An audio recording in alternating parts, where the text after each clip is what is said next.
Easily among the most iconic and hotly desired productions from all of the 1990s. The 97 Jambalaya issue, it featured qualities which are pretty aggressive for the day. To say it's die cut is understated.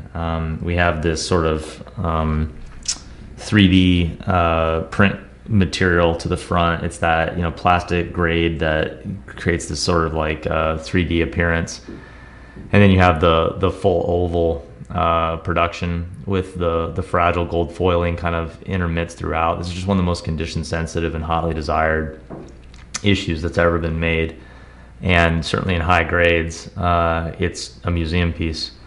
Offered here is easily one of the finest copies that we've ever brokered in our history, and the prices just keep going up as they have to because there aren't enough of these to go around. Only a handful exist in grades that are higher than say 8, and as it sits, this one is the nicest that I can remember seeing in recent times, especially as the modern market takes off. We see some of these issues which kind of really gave rise to what modern day trading cards really became as being increasingly important.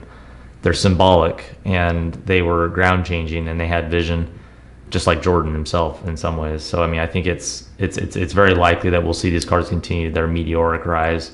They're incredibly scarce, and especially in high grade, they are very special investment pieces indeed. Given the high technical assessments, we have an edges of 9. Usually on this issue, the edges are more worn on the back, so we'll take a closer look there. Everything else on this card is a 9.5 or better.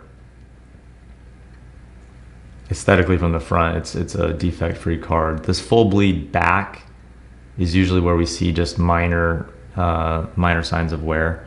A lot of what you're seeing here is the reflection. Let's see if I can find it here. Just a micro tick maybe to the edge there.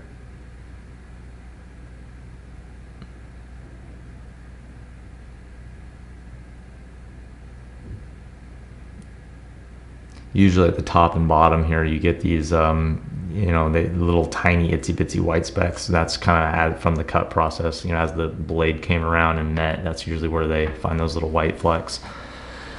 All told, it's hard to see how the card could really not be any nicer. It's the gray being what it is. It almost looks like a card that's worthy of review.